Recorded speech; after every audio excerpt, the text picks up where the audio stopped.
നമസ്കാരം. മലയാളി വാർത്ത ഇൻസൈഡിലേക്ക് സ്വാഗതം. കഴിഞ്ഞ 2 ദിവസങ്ങളായി രാജ്യത്ത് ചർച്ചയാകുന്ന ഒരു വലിയ വാർത്തയാണ് ISROയിലെ ഈ ശാസ്ത്രജ്ഞന്മാരടക്കമുള്ള ജീവനക്കാരുടെ VRSും കൂട്ടരാജിയുമെല്ലാം. 100-ലധികം പേർ ഇത്തരത്തിൽ ISROയിൽ നിന്നും ഈ കഴിഞ്ഞ ഏതാനും ദിവസങ്ങളായി കൊഴിഞ്ഞു പോയിട്ടുണ്ടെന്നും ഇനിയും ഒട്ടനവധി പേർ ഇത്തരത്തിൽ ISROയിൽ നിന്നും VRS എടുക്കാനായി കാത്തിരിക്കുന്നുവെന്നുമൊക്കെയുള്ള വാർത്തകളാണ് നമ്മൾ കേട്ടത്. ഇതിനെ തുടർന്ന് കേന്ദ്ര മന്ത്രാലയം, അതായത് ബഹിരാകാശ മന്ത്രാലയം ISROയ്ക്ക് ഒരു പ്രത്യേക നിർദ്ദേശം നൽകുന്നു. ഇനി മുതൽ ഇത്തരത്തിലുള്ള VRS അപേക്ഷകൾ പരിഗണിക്കേണ്ടതില്ല. അത് പരിഗണിക്കണമെങ്കിൽ കേന്ദ്ര മന്ത്രിസഭയുടെ അല്ലെങ്കിൽ ബന്ധപ്പെട്ട മന്ത്രാലയത്തിൻ്റെ അനുമതിക്ക് ശേഷം മാത്രം മതി എന്നൊരു മെമ്മോറാണ്ടം ISROയ്ക്ക് നൽകുന്നു. അങ്ങനെ ഈ ശാസ്ത്രജ്ഞരുടെയും മറ്റ് ജീവനക്കാരുടെയും എല്ലാം കൊഴിഞ്ഞുപോക്കിന് കേന്ദ്രം തടയിട്ടിരിക്കുന്നു. അതായത് രാജ്യത്ത് നടപ്പാക്കിക്കൊണ്ടിരിക്കുന്ന അല്ലെങ്കിൽ രാജ്യം വരും ദിവസങ്ങളിൽ നടപ്പാക്കാൻ ലക്ഷ്യമിടുന്ന വളരെ പ്രധാനപ്പെട്ട ബഹിരാകാശ ദൗത്യങ്ങളെ ഇത് ബാധിക്കും, ഈ രാജ്യം ബാധിക്കും എന്ന് സൂചിപ്പിച്ചുകൊണ്ടാണ് അല്ലെങ്കിൽ എന്ന കാരണം ചൂണ്ടിക്കാട്ടിയിട്ടാണ് കേന്ദ്ര സർക്കാർ ഇത്തരത്തിൽ ബഹിരാകാശ ഏജൻസിയായ ISROയിൽ നിന്നുള്ള കൊഴിഞ്ഞുപോക്കിനെ തടയിടാനുള്ള കാരണം. ഇതിന് പല കാരണങ്ങൾ, അതായത് ISROയിൽ നിന്നും എന്തുകൊണ്ട് ശാസ്ത്രജ്ഞരടക്കം കൊഴിഞ്ഞു പോകുന്നു എന്നുള്ളതിൻ്റെ പല കാരണങ്ങൾ ചർച്ച ചെയ്യപ്പെട്ടിരുന്നു. അതിലൊന്നാണ് ഈ സ്വകാര്യ മേഖലയുടെ വരവ് എന്നുള്ളത്. സ്വകാര്യ മേഖലയിൽ നിരവധി കമ്പനികൾ ISRO ചെയ്യുന്ന കാര്യങ്ങൾ അല്ലെങ്കിൽ ബഹിരാകാശ മേഖലയിലെ കാര്യങ്ങൾ ചെയ്യാൻ പ്രാപ്തിയുള്ളതായി ഇന്ത്യയിൽ വളർന്നു വന്നിട്ടുണ്ട്. അതുകൊണ്ട് തന്നെ സ്വകാര്യ മേഖലയിൽ വലിയ രീതിയിലുള്ള ശമ്പളവും മറ്റ് ആനുകൂല്യങ്ങളെല്ലാം വാഗ്ദാനം ചെയ്യപ്പെട്ടിട്ടുണ്ട്. കേന്ദ്ര സർക്കാർ ജീവനക്കാർ എന്ന നിലയിൽ ISRO ശാസ്ത്രജ്ഞന്മാരുടെ പേ ഔട്ട് അല്ലെങ്കിൽ അവരുടെ പ്രതിഫലം അത് വളരെ കുറഞ്ഞതാണെന്നും സ്വകാര്യ മേഖലയിൽ വലിയ പ്രതിഫലം മോഹിച്ചുകൊണ്ട് ഇവരെല്ലാം നേരെ സ്വകാര്യ മേഖലയിലേക്ക് പോകുന്നു എന്നത് ആണ് ഒരു കാരണമായി എടുത്തു പറയപ്പെടുന്നത്.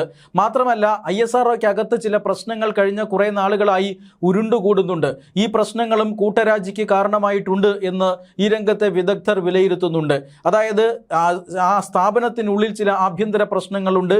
ആ ആഭ്യന്തര പ്രശ്നങ്ങൾ തൊഴിലാളികളെ അല്ലെങ്കിൽ ജീവനക്കാരെ, ശാസ്ത്രജ്ഞരെ അടക്കമുള്ള ജീവനക്കാരെ അസംതൃപ്തരാക്കുന്നുണ്ട്.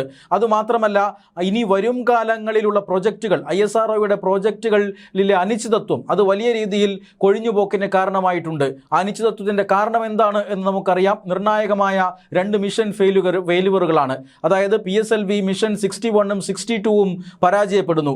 രാജ്യത്തിന് വിശ്വസിക്കാൻ കഴിയാത്ത രീതിയിലുള്ള പരാജയമാണ് അന്ന് ഈ PSLV റോക്കറ്റുകൾക്കുണ്ടായിരിക്കുന്നത്.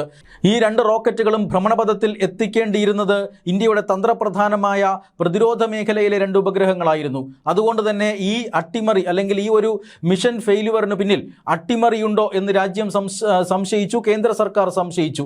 അതുകൊണ്ട് തന്നെ ബഹിരാകാശ ഏജൻസിയായ ISROയ്ക്ക് പുറത്തുള്ള ഒരു സമിതിയെ കൊണ്ട് ഇതിൻ്റെ കാര്യകാരണങ്ങൾ കേന്ദ്ര സർക്കാർ അന്വേഷിപ്പിച്ചതാണ്. അതായത് ISROയുടെ ചരിത്രത്തിൽ തന്നെ ആദ്യമായിട്ടാണ് ഒരു മിഷൻ ഫെയിലുവർ ISROയ്ക്ക് പുറത്തുള്ള ഒരു സംവിധാനം അന്വേഷിക്കുന്നത്. ആ അന്വേഷണത്തിൽ ചില കണ്ടെത്തലുകളൊക്കെ ഉണ്ടായിട്ടുണ്ട് എന്ന് പറയപ്പെടുന്നു. എന്തായാലും അതീവ രഹസ്യമായി ആ കാര്യങ്ങൾ കേന്ദ്ര സർക്കാർ പരിഗണിച്ചു വരികയാണ്. ഇനി അങ്ങോട്ടുള്ള ISRO ദൗത്യങ്ങളെല്ലാം താൽക്കാലികമായി നിർത്തിവെച്ചുകൊണ്ട് കേന്ദ്ര സർക്കാർ അതിനെ സൂക്ഷ്മമായി പരിശോധിച്ചു വരികയാണ്. ഈ സാഹചര്യത്തിലാണ് ISRO എന്ന സ്ഥാപനത്തിനുള്ളിൽ അസംതൃപ്തി പടർന്നതെന്നും അത് വലിയ രീതിയിലുള്ള കൊഴിഞ്ഞുപോക്കിന് കാരണമായി എന്നും പറയപ്പെടുന്നു. ഇങ്ങനെ 2-3 കാരണങ്ങളുടെ ഒരു കോമ്പിനേഷൻ കാരണമാണ് ഇത്തരത്തിൽ നിരവധി ജീവനക്കാരും ശാസ്ത്രജ്ഞന്മാരും ISRO വിട്ട് പുറത്തേക്ക് പോകുന്നത് എന്ന് കഴിഞ്ഞ ദിവസങ്ങളിൽ ചർച്ച ചെയ്യപ്പെട്ടിരുന്നു. ഈ ചർച്ച നടക്കുന്നതിനിടയിലാണ് ഇന്ത്യ മറ്റൊരു ചരിത്രം ഇന്ന് കുറിച്ചിരിക്കുന്നത്. അതായത് ഇന്ത്യക്ക് വേണ്ടി ആ ചരിത്രം കുറിച്ചിരിക്കുന്നത് സ്വകാര്യ ബഹിരാകാശ ഏജൻസിയായ സ്കൈറൂട്ട് എയ്റോസ്പേസ് എന്ന് പറയുന്ന കമ്പനിയാണ്. ഈ സ്കൈറൂട്ട് എയ്റോസ്പേസ് മാത്രമല്ല, നിരവധി കമ്പനികൾ ഇപ്പോൾ തന്നെ ISROയ്ക്കൊപ്പം ബഹിരാകാശ മേഖലയിൽ സജീവമാണ്. സ്കൈറൂട്ടിനോടൊപ്പം തന്നെ അഗ്നികുൽ കോസ്മോസിസ്, Pixxel, Bellatrix Aerospace, Dhruva Space, Digantara എന്നിങ്ങനെ നിരവധി കമ്പനികൾ, ഇത് ഏതാനും ചില കമ്പനികൾ മാത്രമാണ്. ഇത്തരത്തിൽ നിരവധി കമ്പനികൾ ഇന്ത്യയുടെ സ്പേസ് മേഖലയിൽ, ഇന്ത്യയുടെ ബഹിരാകാശ മേഖലയിൽ, സ്വകാര്യ മേഖലയിൽ നിന്നുള്ള ഒരു സാന്നിധ്യമായി ഇപ്പോൾ രംഗത്തുണ്ട്. അവർ ISROവുമായി കടുത്ത മത്സരത്തിലാണ്. അതായത് ISROയുടെ ഒരു മെല്ലപ്പോക്ക്, ഈ മിഷൻ 61, 62 പോലെയുള്ള പരാജയങ്ങൾ, അതോടൊപ്പം തന്നെ ഒരു സുതാര്യ സ്വകാര്യതയില്ലാത്ത ഒരവസ്ഥ. നാളെ എന്താകും, എങ്ങനെയാണ് അല്ലെങ്കിൽ എപ്പോഴാണ് ഈ പറയുന്ന മിഷനുകളെല്ലാം പൂർത്തീകരിക്കുക, ദൗത്യങ്ങൾ എപ്പോഴാണ്, പ്രധാനപ്പെട്ട ദൗത്യങ്ങളൊക്കെ എപ്പോഴാണ് നടക്കുക എന്നിങ്ങനെയൊക്കെയുള്ള വലിയ അനിശ്ചിതത്വം ISROയെ കേന്ദ്രീകരിച്ചുണ്ടായിട്ടുണ്ട്. ISROയ്ക്ക് ഒരു പരിധിവരെ വലിയ രീതിയിലുള്ള പ്രശ്നങ്ങൾ അതിനകത്തുണ്ട്. ഈ പ്രശ്നങ്ങളെല്ലാം ഇങ്ങനെ നിൽക്കുമ്പോൾ തന്നെ ISRO ഇത്തരത്തിൽ രാജ്യത്തിന് നിർണായകമായ പ്രതിരോധ ഉപഗ്രഹം പോലും ഭ്രമണപഥത്തിൽ എത്തിക്കാൻ ശേഷിയില്ലാത്ത ഒരു ഓർഗനൈസേഷനായി നിൽക്കുമ്പോൾ തന്നെ സ്വകാര്യ മേഖലയിൽ വൻകിട കമ്പനികൾ ഈ രംഗത്തേക്ക് വരികയാണ്. അവർ രാജ്യത്തിൻ്റെ അഭിമാനമായി മാറാൻ പോവുകയാണ്. അങ്ങനെ ഒരു ചരിത്രമാണ് ഇന്ന് കുറിച്ചിരിക്കുന്നത്. രാജ്യത്താദ്യമായി സ്വകാര്യ ഓർബിറ്റൽ റോക്കറ്റ് ഇപ്പോൾ വിജയകരമായി ഉപഗ്രഹങ്ങളെ ഭ്രമണപഥത്തിൽ എത്തിച്ചിരിക്കുന്നു. ഒന്നിലധികം ഉപഗ്രഹങ്ങളെയാണ് ഇപ്പോൾ ഈ സ്കൈറൂട്ട് എയ്റോസ്പേസിൻ്റെ വിക്രം 1 എന്ന് പറയുന്ന റോക്കറ്റ് വിജയകരമായി അല്പസമയം മുമ്പ് ഭ്രമണപഥത്തിൽ എത്തിച്ചിരിക്കുന്നത്. ഭൂമിയിൽ നിന്നും 450 കിലോമീറ്റർ ഉയരമുള്ള 450 × 450 എന്ന് പറയുന്ന പൂർണ്ണമായും വൃത്താകൃതിയിലുള്ള ഒരു ഭ്രമണപഥത്തിലാണ് ഉപഗ്രഹങ്ങളെ ഈ റോക്കറ്റ് വിക്ഷേപിച്ചിരിക്കുന്നത്. ജർമ്മൻ സാറ്റലൈറ്റ് അടക്കമുള്ള ഉപഗ്രഹങ്ങൾ വിക്ഷേപിക്കുന്നുണ്ട് ഈ വിക്രം 1. അത് വളരെ വിജയകരമായി പൂർത്തിയായിരിക്കുന്നു. അങ്ങനെ ഇന്ത്യയിൽ ചരിത്രം പിറന്നിരിക്കുന്നു. ISRO മാത്രമല്ല, ISROയിൽ നിന്നും രാജിവെച്ചു പോകുന്നവർ പോണെങ്കിൽ പോട്ടെ എന്നുപോലും ഇന്നിപ്പോൾ രാജ്യത്തിന് തീരുമാനിക്കാൻ കഴിയും. കാരണം അത്രമാത്രം സ്വകാര്യ മേഖല വളർന്നിരിക്കുന്നു. അവർക്ക് ഒരല്പം ഇൻഫ്രാസ്ട്രക്ചറിൻ്റെ കുറവ് മാത്രമേ ഉള്ളൂ. ഇന്നിപ്പോൾ ഉദാഹരണത്തിന് വിക്രം 1 എന്ന് പറയുന്ന റോക്കറ്റ് വിക്ഷേപിക്കാൻ സ്കൈറൂട്ട് എയ്റോസ്പേസിന് ലോഞ്ച് പാഡുകളില്ല. ആ ലോഞ്ച് പാഡ് ഇപ്പോൾ ISROയുടെ ഷാറിൽ നിന്നുള്ള ലോഞ്ച് പാഡ് വാടകയ്ക്ക് എടുത്തിട്ടാണ് വിക്രം റോക്കറ്റ് ബഹിരാകാശത്ത് പോയി വിജയം കുറിച്ചത്. അങ്ങനെയുള്ള ഇൻഫ്രാസ്ട്രക്ചറിൻ്റെ കുറവ് മാത്രമേ ഉള്ളൂ.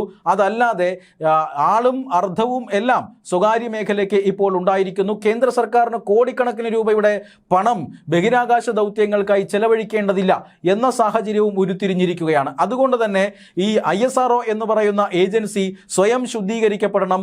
വലിയ വലിയ ദൗത്യങ്ങളിൽ, ഇപ്പോൾ ഗഗൻയാൻ പോലെയുള്ള അല്ലെങ്കിൽ ചാന്ദ്ര ദൗത്യങ്ങൾ പോലെയുള്ള വലിയ വലിയ ദൗത്യങ്ങളിൽ ISRO ശ്രദ്ധ കേന്ദ്രീകരിക്കണം.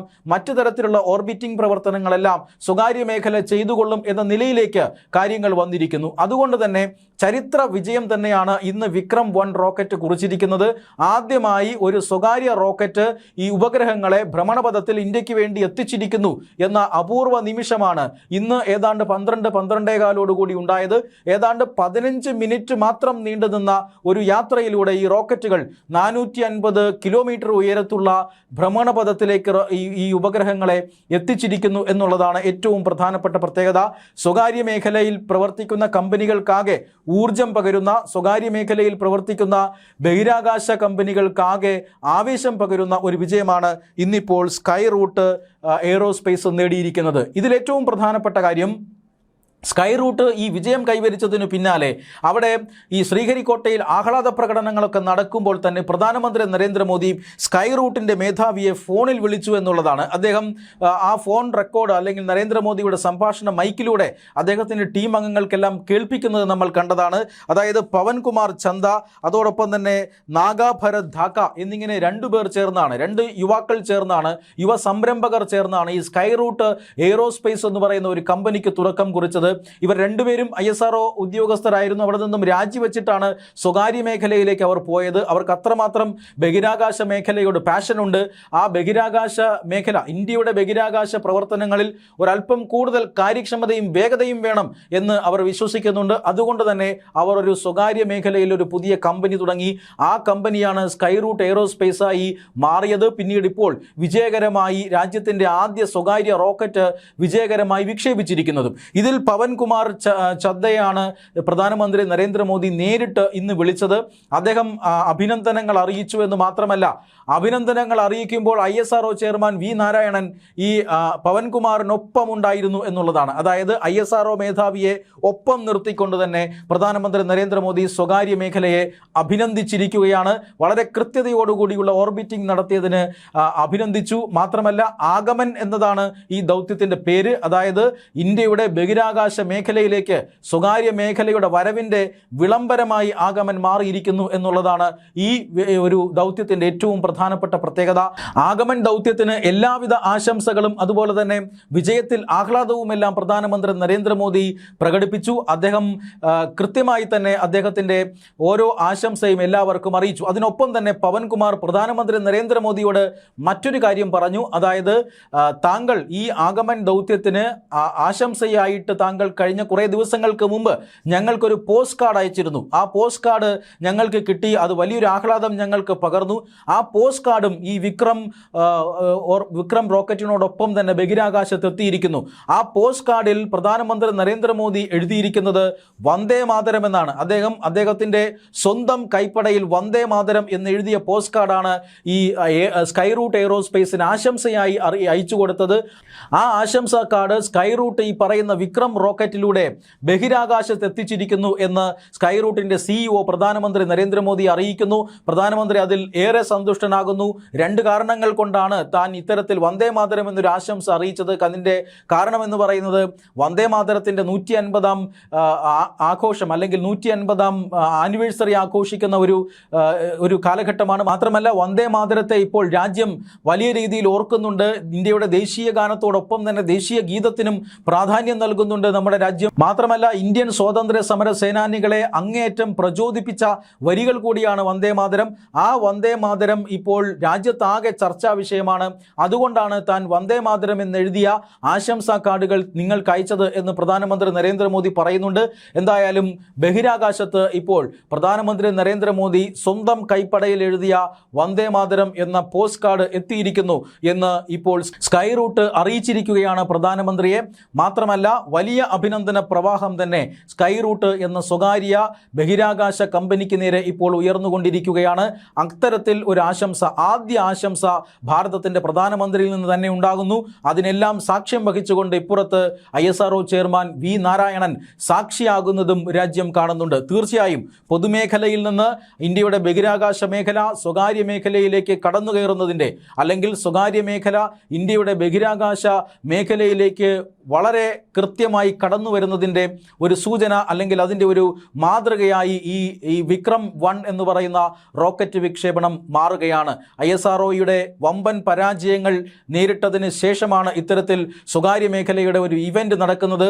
നേരത്തെ ദൃഷ്ടി എന്ന് പറയുന്ന ഒരു ഭൗമ നിരീക്ഷണ ഉപഗ്രഹവും ഇന്ത്യ വിക്ഷേപിച്ചിരുന്നു. ആ വിക്ഷേപണവും നടത്തിയത് ISRO അല്ല, മറിച്ച് SpaceX എന്ന് പറയുന്ന അമേരിക്കയുടെ മറ്റൊരു സ്വകാര്യ കമ്പനിയാണ്.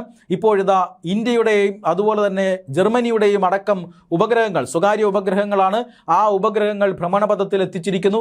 വെറുതെ ഒരു ടെക്നോളജി ഡെമോൺസ്ട്രേഷൻ മാത്രമല്ല, വലിയ രീതിയിൽ ലോകത്തിന് പ്രയോജനകരമായ പേലോഡുകൾ ഇതിലുണ്ടായിരുന്നു എന്നാണ് ലഭിക്കുന്ന വിവരം. അതായത് ബഹിരാകാശത്ത് നിരവധി പാഴ്വസ്തുക്കളുണ്ട്.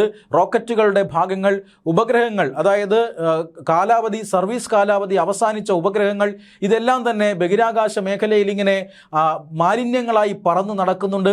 ഇവ തമ്മിൽ കൂട്ടിയിടിക്കാനും അല്ലെങ്കിൽ ഇപ്പോൾ പ്രവർത്തിച്ചു കൊണ്ടിരിക്കുന്ന ഈ ഉപഗ്രഹങ്ങളുമായി കൂട്ടിയിടിക്കാനും വലിയ നഷ്ടങ്ങൾ ഉണ്ടാകാനും റോക്കറ്റ് വിക്ഷേപണത്തെ പോലും അത് ബാധിക്കാനുമൊക്കെയുള്ള സാധ്യത ഭാവിയിലുണ്ട്. അതുകൊണ്ട് തന്നെ ബഹിരാകാശത്ത് കറങ്ങി നടക്കുന്ന ഇത്തരം മാലിന്യങ്ങളെ മാറ്റിയെടുത്തുകൊണ്ട് അവിടെ നിന്നും ആ ബഹിരാകാശത്തെ ക്ലീൻ ചെയ്യാനുള്ള ഒരു ഉദ്യമം തീർച്ചയായും ഇന്നല്ലെങ്കിൽ നാളെ മനുഷ്യൻ നടത്തേണ്ടി വരും.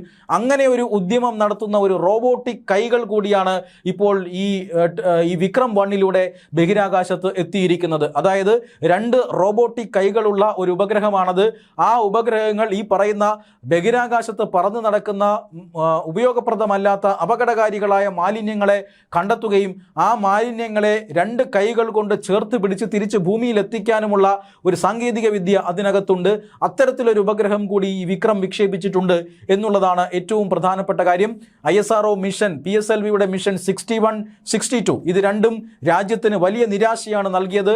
ആ നിരാശ അകറ്റുന്ന രീതിയിലാണ് ഇപ്പോൾ പുതിയ പ്രത്യാശയുമായി ബഹിരാകാശ മേഖലയിലേക്ക് സ്വകാര്യ മേഖല കടന്നു വരുന്നതും.